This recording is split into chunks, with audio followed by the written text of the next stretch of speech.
Baik, terima kasih Bang Fawzi. Menarik, saya izin berdiri Bang. Boleh, tapi nggak apa-apa nih. Sampai. Menarik teman-teman, di depan tema kita menyebut satu pemuda, kedua bangsa. Saya langsung saja ke intinya, agar lebih banyak nanti kita bisa berdiskusi, lebih banyak saling bisa mendengar, lebih banyak saling bisa belajar dari teman-teman. Yang jelas, bicara tentang anak muda ini teman-teman, ke depan trennya hanya dua. Satu, kolaborasi. Dua, komunitas. Mereka anak muda yang bergerak sendiri-sendiri, mereka anak muda yang jalannya sendiri-sendiri. Tunggu saja mereka jatuh, tunggu saja mereka gagal, tunggu saja mereka semangatnya turun. Kalau mungkin bahasa kita adalah anak-anak tai ayam. Tunggu saja ini terjadi, dia akan jatuh, turun, lusuh sendirian. Tapi mereka yang bergeraknya bersama-sama, kolaborasi, komunitas, saling sulap kambang, saling mendukung. Ini satu orang jatuh, akan banyak yang datang mensupport. Satu orang merasa kayaknya saya nggak mungkin, akan banyak yang datang untuk mendukung. Dan bicara tentang anak muda, kita jelas bukan bicara tentang masa lalu. Anak muda minim pengalaman, kita sedikit ilmunya. Jadi yang kita tawarkan bukan masa lalu, yang kita tawarkan adalah masa depan, betul ya? Dan bicara tentang anak muda, ini semua orang sedang senang sekali berbicara tentang anak muda dalam banyak hal. Mulai dari tentang pendidikan, dari sudut pandang kesehatan, dari sudut pandang politik, dari sudut pandang ekonomi bisnis. Sebut saja dari dalam hal pendidikan, berapa juta guru sekarang tahun ini yang dihasilkan dalam satu tahun, isinya anak muda. Kesehatan, berapa juta dokter muda per tahun yang dihasilkan, siap menggantikan, menggeser mereka yang sebetulnya tak mau berdamai dengan yang namanya teknologi. Sebut saja dalam dunia apalagi ekonomi bisnis, kita dari FEB. Startup mana sekarang yang isinya bukan anak muda? Dari sisi politik, tahun ini 81% partisipasi politik, 10% yang diisi oleh anak muda tahun ini. 5 tahun ke depan, 2020 bahkan, sudah semua orang menggembar-gemborkan bahwa milenial memegang peran. Suara milenial menentukan. Tunggu saja 5-10 tahun ke depan, milenial ini akan menjadi satu gelombang frekuensi yang siap mengisi setiap lini kehidupan. Dan bicara tentang anak muda, dalam hal ini milenial, padahal sebetulnya milenial ini sudah lewat. Sekarang sudah zamannya Z, zamannya generasi Alpha. Ada yang di sini teman-teman mahasiswa baru 2019 masuk? Ada ya? Kita akan bahas bahwa sekarang sudah zamannya mereka. Zamannya generasi Z, generasi Alpha. Generasi milenial adalah mereka yang lahir tahun 80-an sampai 2000. Masuk 2001 ke sini adalah mereka yang generasi Z masuk ke generasi Alpha. Silakan teman-teman tanya mahasiswa baru tahun ini, rata-rata mereka yang kelahirannya tahun 2001. Ini sudah saatnya mereka. Kalau kampus ini adalah tempat anak muda berdinamika, berpikir 3-4 kali lipat lebih cepat, maka sebetulnya ini adalah wadahnya mereka untuk mengakselerasi diri, berubah dari siswa menjadi mahasiswa. Kalau di tangan generasi milenial terjadi lompatan percepatan luar biasa di negeri ini, sebut saja dengan satu kali klik, motor, mobil datang tepat di rumah kita. Di sini Gojek sudah masuk ya? Belum. Kalau di sana semua sudah masuk. Sudah. Hotel ada. Hotel. Oh, ada aplikasi. Dibikin sama mahasiswa 5. Tepuk tangan dulu untuk teman-teman. Ada founder dari sini? Ada. Ini. Oke, nanti kalau saya minta nomor foundernya.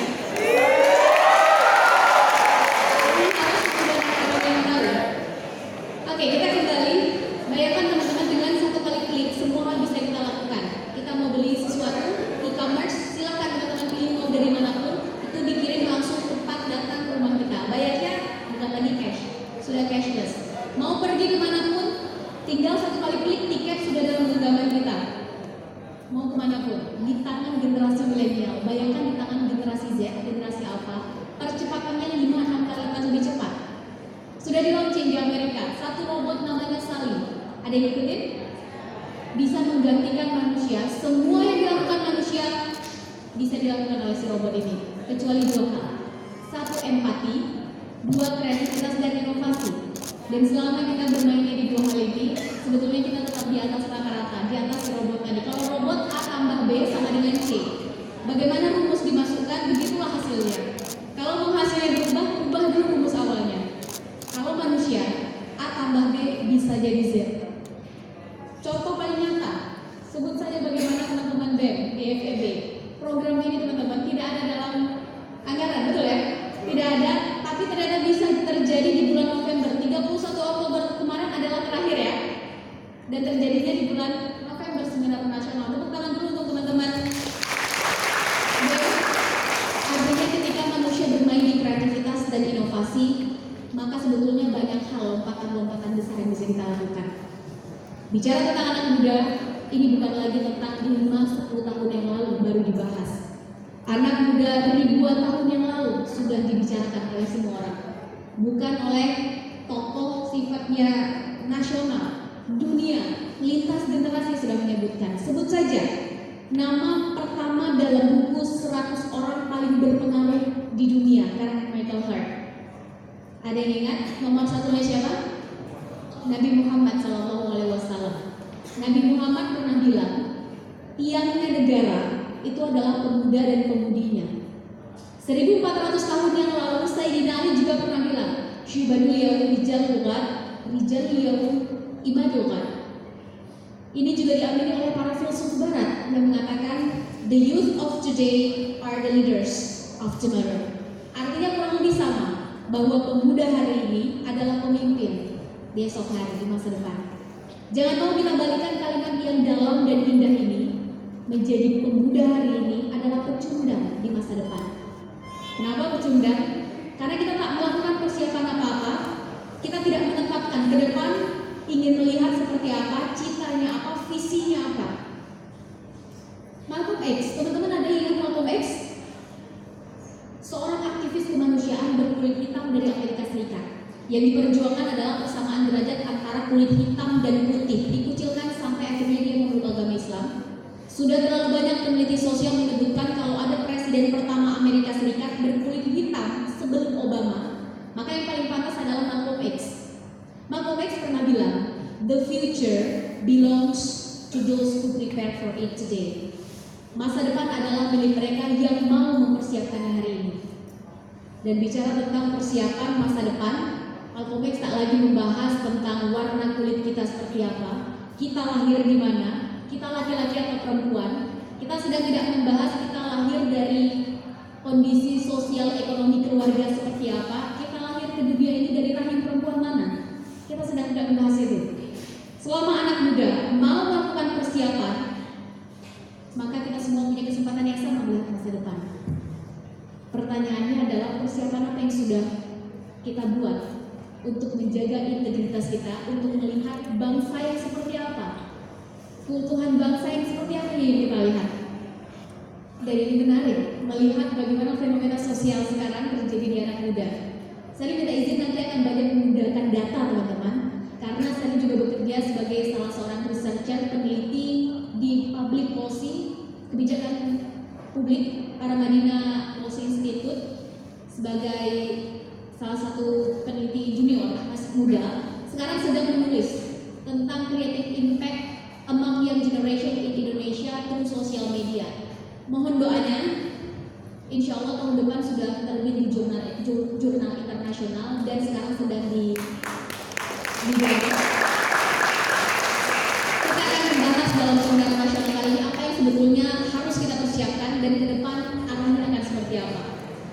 Yang jelas, kita bicara tentang pemuda, sebetulnya ini adalah pembicaraan ribuan tahun yang lalu dan semua orang senang bicara tentang anak muda. Dan bicara tentang anak muda adalah tentang bagaimana persiapan mereka. Kesempatan lebih senang datang kepada mereka yang duluan melakukan persiapan, teman-teman. Mereka yang duluan melakukan persiapan, mereka duluan mendapat kesempatan hadir, terbuka untuk mereka. Dan bicara tentang persiapan, hanya ada 4 jenis manusia. Pertama adalah mereka yang pesimis. Tanya saja suatu pertanyaan pada manusia jenis ini tentang masa depan, mereka nyaris akan selalu menjawab dengan awalan, teman-teman yang ingin lulus kuliah dengan karya apa? Tuh orang itu aja lah yang pintar-pintar, yang rajin-rajin ke kampus, yang sering-sering rapat, orang itu juga jalan maju. Kalau aku nanti aja lah kayak kalian. Ingin nanti tidak lagi merepotkan orang tua di umur berapa? Itu nanti lulus kuliah, mungkin aku kerja dulu, syukur-syukur gaji aku nanti di atas UMR, nanti aku sisihin sedikit, syukur bisa ngasih ke orang tua. Kalau enggak, udah nanti kita lihat aja lah jalannya kayak mana. Tipikal manusia seperti ini teman-teman selalu mengkerdilkan potensi mereka sebelum orang lain. Manusia seperti ini duluan mengecilkan diri mereka sebelum orang lain. Tipikal manusia kedua naik satu tingkat lebih tinggi, mereka yang realistis. Tanya satu pertanyaan pada manusia jenis ini tentang masa depan, mereka nyaris akan selalu memulai dengan awalan, ya sudahlah. Teman-teman ingin punya usaha sendiri dengan omset per tahun revenue-nya 30 miliar, kapan? Gak ada yang bilang amin juga.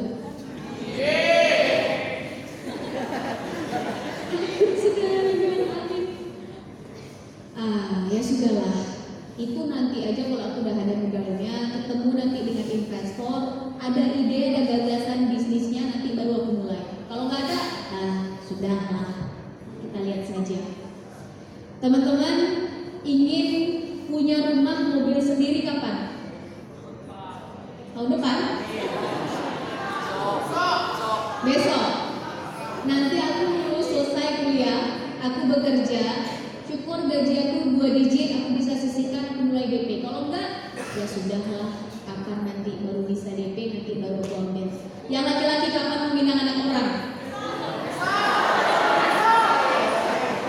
Nanti syukur-syukur kalau ada perempuan akhwat yang mau calon mertua ada kasih lampu hijau, nanti saya maju. Kalau enggak, ya sudahlah.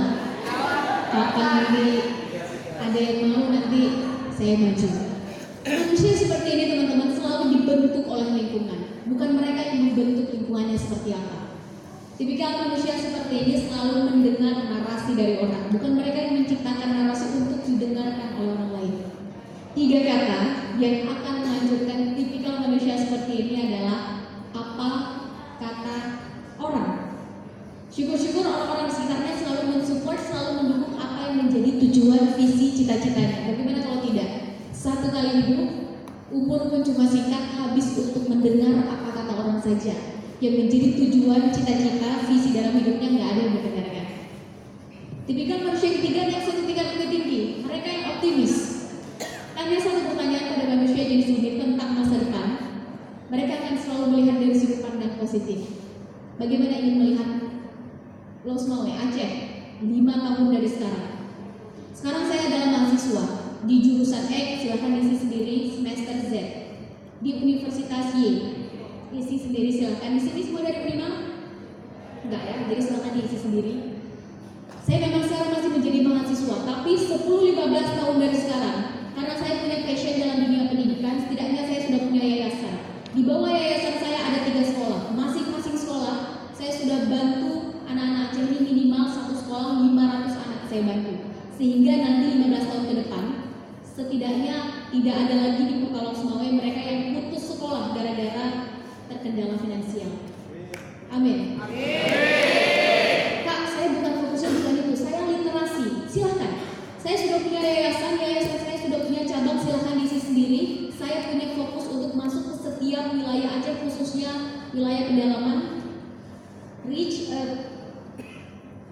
merangkul mereka yang belum bisa membaca sehingga 15 tahun ke depan setidaknya tidak ada lagi anak Aceh yang tidak bisa membaca di umur 5 tahun. Mereka cenderung melihat ke depan seperti apa. Saya bisa ambil peluang di mana, saya bisa ambil bagian di mana. Bukan tentang siapa mereka sekarang, mereka sudah duluan memvisualisasikan dalam pikiran mereka. Ke depan itu akan seperti apa, saya ke depan akan seperti apa, lingkungan saya ke depan akan seperti apa, Aceh ke depan akan seperti apa. 1000 orang bilang nggak mungkin, that's impossible. Mereka orang pertama yang akan mengatakan I'm gonna prove it, saya akan buktikan. 1000 orang bilang you are crazy, kamu gila, pungo. Mereka adalah orang pertama yang bilang tunggu 15 tahun lagi saya akan jadi orang pertama yang membuatnya. Teman-teman, 15 tahun yang lalu semua orang mengucilkan, menyepelekan, menganggap tidak mungkin, menganggap impossible, gila, bahwa dengan satu kali klik semua barang dari manapun bisa langsung diantar ke rumah kita. Satu kali klik, apa tadi, motor, becak, mobil bisa datang langsung ke rumah kita. Sekarang di tangan anak muda, that's happen, terjadi. Hotel. Sehingga di tangan anak muda hal tidak mungkin bisa jadi mungkin. Dan ini adalah tipikal manusia yang ketiga, mereka yang optimis. Tipikal manusia yang keempat naik satu tingkat lebih tinggi. Kadang-kadang hidup ini terkendala, terbentur dengan yang namanya aturan. Betul nggak? Sebagai mahasiswa ada namanya aturan kampus, aturan universitas. Betul ya? Buat yang sudah bekerja, ada yang sudah bekerja di sini? Kuliah sambil kerja mungkin? Ada. Buat yang sudah bekerja atau nanti sesudah kuliah memutuskan untuk bekerja, ada namanya aturan perusahaan, aturan institusi tempat kita bekerja. Sebagai warga negara ada namanya aturan negara, sebagai makhluk ilahi pun ada namanya aturan ilahi. Kita hidup dengan aturan, teman-teman, itu yang membuat kita terus berada on the track. Mereka yang progresif tak peduli bagaimanapun kondisi menghimpit, situasi menjepit, mereka terus keep going, keep moving, terus bergerak. Tak ada kata berhenti bagi mereka. Gak bisa pakai cara A, pakai cara B. Gak bisa pakai cara B, pakai cara C. Gak bisa pakai cara A, B, C, masih ada 24 cara lainnya sampai huruf Z. Di tangan manusia seperti ini akan banyak terjadi pembaharuan dan perubahan. Tak ada alasan bagi anak muda bersikap realistis. Tadi di awal sempat saya sebutkan, apalagi pesimis yang paling bawah.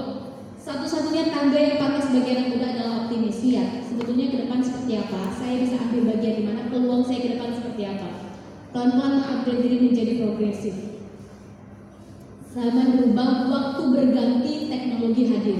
Mereka yang bisa berdamai dengan ini, mereka akan jalan lebih cepat, akselerasi. Mereka yang tak bisa berdamai, mereka akan diam di tempat, mundur ke belakang. Franklin pernah bilang, teman-teman, when people stop changing, they are dying. Ketika manusia berhenti berubah, tentu berubah ke arah yang lebih baik, mereka akan mati, diam di tempat, mundur ke belakang.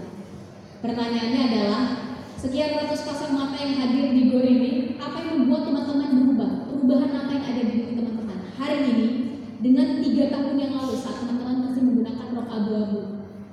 Apa yang membuat teman-teman berbeda hari ini, hidup di ruangan ini dengan 5 tahun ke depan?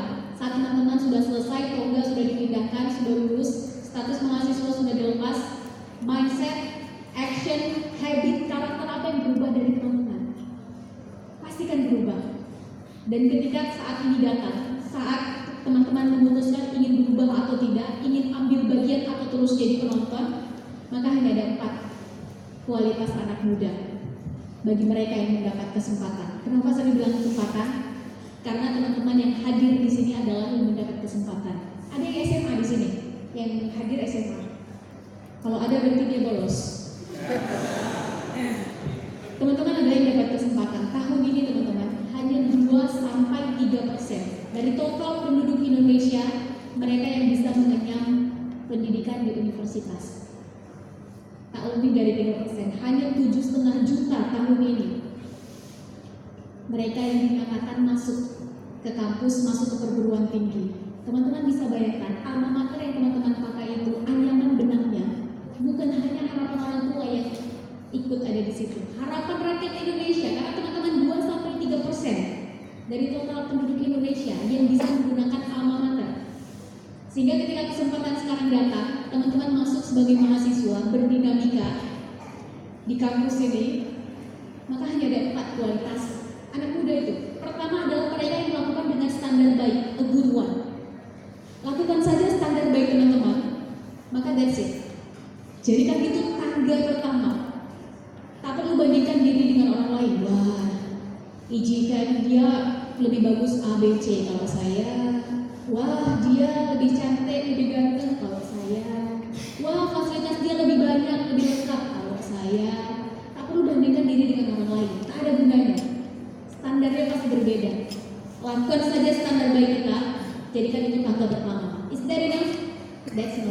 nggak cukup. Akan ada seleksi awal. Mereka yang mau menjadi yang lebih baik, a better one, mereka akan keluar mendapat kesempatan. Berapa halaman buku yang tadi pagi baca? 4, 6, 10.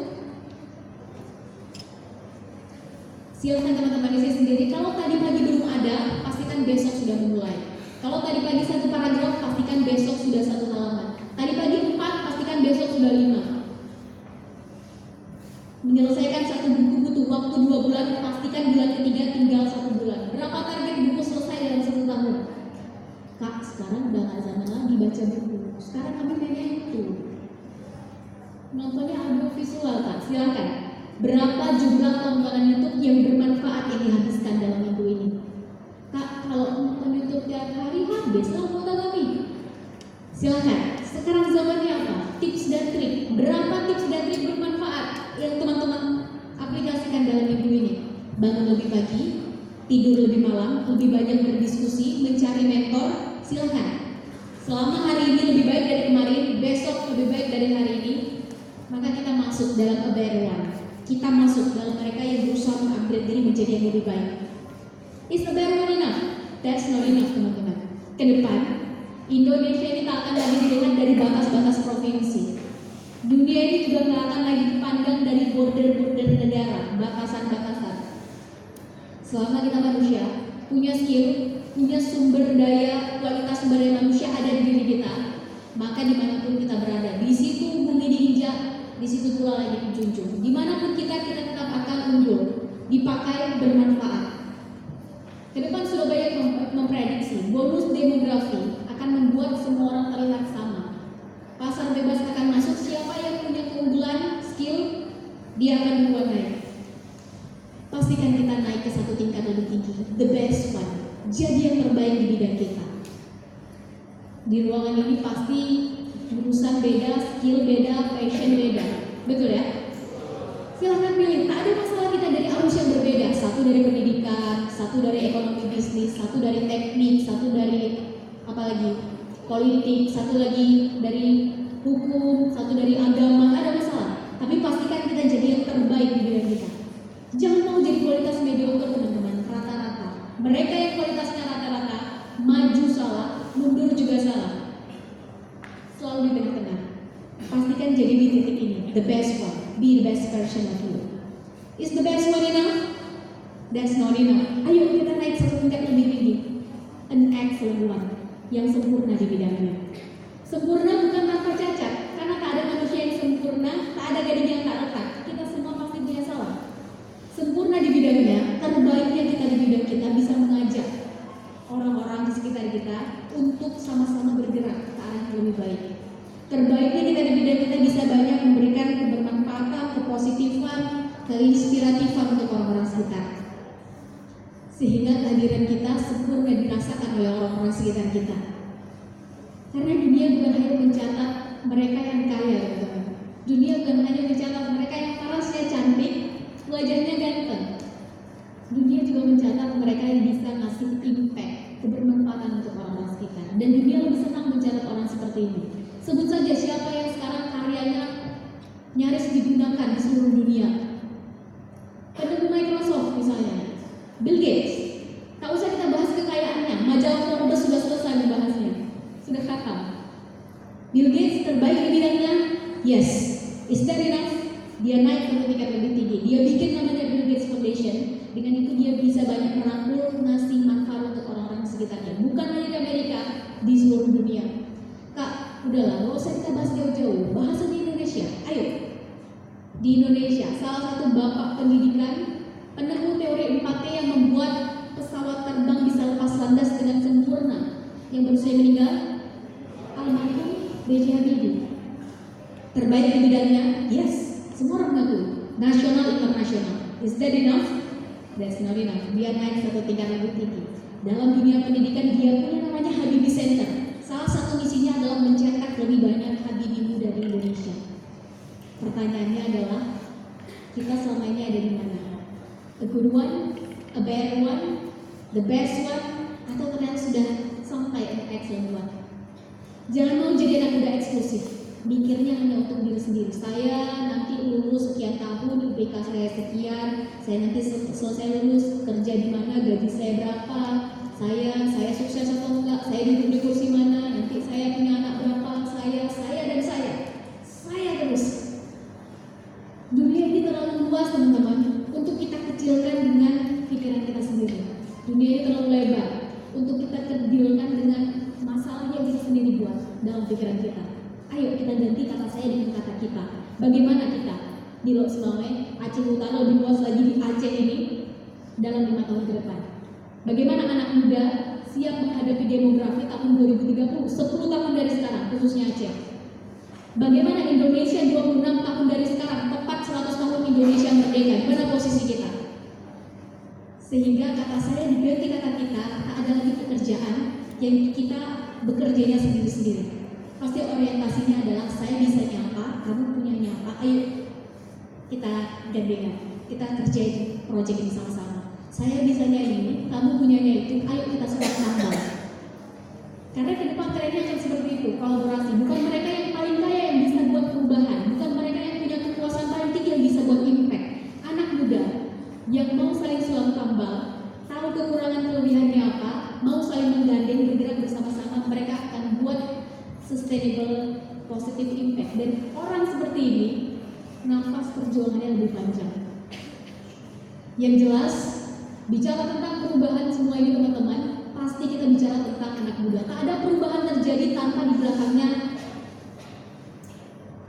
ada derap langkah anak muda. Pasti ada derap langkah anak muda. Tadi sempat kawan kita menyebutkan kemerdekaan Indonesia lahir juga ada derap langkah anak muda di dalamnya. Tunggu dalam beberapa tahun ke depan, derap langkah anak muda ini akan juga menjadi satu frekuensi baru di Indonesia. Hanya ada 2 pertanyaannya. 1, kita ingin terus-terusan menjadi penonton, pemandu sorak, atau turun jadi pemain. Kedua, kita ingin terus diwarnai, atau kita ikut turun mewarnai. Denzel Washington pernah bilang, to get something we never had, we must do something we never did. Untuk mendapatkan sesuatu yang belum pernah kita dapatkan, lakukan sesuatu yang belum pernah kita lakukan. Selalu ada cara di atas rata-rata untuk dapatkan hasil di atas rata-rata. Kalau caranya sama-sama saja terus, maka hasilnya sudah ketahuan, pasti biasa-biasa saja. Dan formulasi ini sudah ribuan tahun yang lalu sudah dibuktikan. Sebut saja Nabi Muhammad, bagaimana beliau mengubah sahabatnya dari suku Baduy menjadi para pengusaha sukses, dari suku Baduy menjadi para panglima perang. Afrika, Eropa, Asia, Pasifik, Indonesia termasuk di dalamnya, semuanya selesai. Kita masuk ke generasi sesudahnya. Bagaimana Sultan Muhammad Al-Fatih melahirkan generasi seperti Muhammad Al-Fatih, yang cerita tentang Muhammad Al-Fatih penaklukan kota Konstantinopel sudah sangat masyhur, semua orang sudah tahu. Kapal yang biasanya ada di mana? Di laut, di atas permukaan air, naik ke dataran. Datarannya bukan begini. Naik lewat pegunungan, sehingga dinding kota Konstantinopel tak pernah tersentuh. Ratusan tahun lamanya jatuh, roboh, runtuh. Di tangan siapa? Di tangan anak muda. Usianya berapa? 21 tahun. Kak, kita bahas Indonesia aja, nggak usah jauh-jauh. Ayo. Bagaimana Mas Cokro Aminoto melahirkan generasi seperti Soekarno, Hatta, Agus Salim, Sultan Syahrir, termasuk di dalamnya Tengku Umar dan lain-lain. Saat masa kemerdekaan, kita naik sedikit ke atas. Bagaimana di Turki?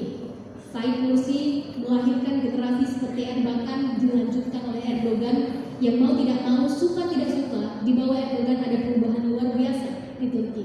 Perempuan yang sebelumnya tak boleh pakai hijab, ke institusi pendidikan, ke tempatnya bekerja, sekarang sudah boleh. Selalu ada cara di atas rata-rata untuk mendapatkan hasil di atas rata-rata. Stop, anak muda bukan mainan lagi di hilir, naik ke hulu. Selama ini kita disibukkan dengan permasalahan hilir. Selama ini kita disuruh bersihkan sungai, tapi di hilirnya. Yang di atas terus ngeluarin sampah dari hulu. Alhasil kita sibuk di hilir, hulunya terus keluar. Ayo kita sekarang naik, stop, sampah keluar dari sana. Baru kemudian kita bersihkan. Selesai. Anak muda sekarang disuruh padamkan asap, bersihkan asap, apinya terus berkobar. Ayo sekarang kita masuk ke apinya, kita padamkan. Sehingga asap itu pelan-pelan secara efektif dan efisien akan berkurang dengan sendirinya. Dan gelombang baru ini dalam beberapa tahun lagi diisi oleh anak muda. Tinggal kita pilih, kita ingin ada di mana. Terusan menjadi penonton atau turun jadi pemain. Gak bisa jadi pemain inti, jadi pemain cadangan dulu. Gak bisa jadi pemain cadangan, ayo kita turun. Kita duduknya lebih dekat, kita lihatnya lebih dekat, sehingga lebih peka, lebih mengerti apa yang sebetulnya terjadi. Yang jelas bicara tentang anak muda ini teman-teman, kita sudah bukan lagi bicara tentang umur. Bicara tentang anak muda, kita bicara tentang mindset, kita bicara tentang pilihan sikap. Ingin terus-terusan menjadi orang yang pesimis atau optimis. Bicara tentang anak muda adalah tentang pilihan sikap. Ingin ragu-ragu dalam membuat keputusan atau yakin dalam mengambil tindakan. Bicara tentang anak muda adalah tentang pilihan sikap kita. Ingin terus berada pada keputusasaan atau harapan.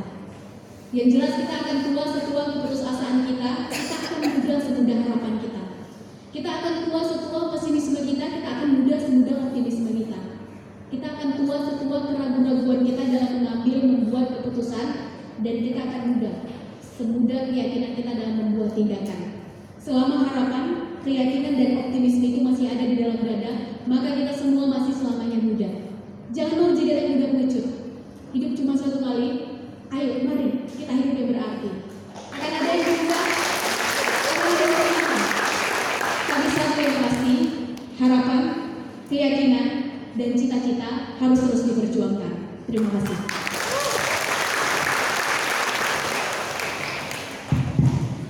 Ya, baik, terima kasih Kak Sherly yang telah memberikan beberapa kata-kata motivasi, motivator.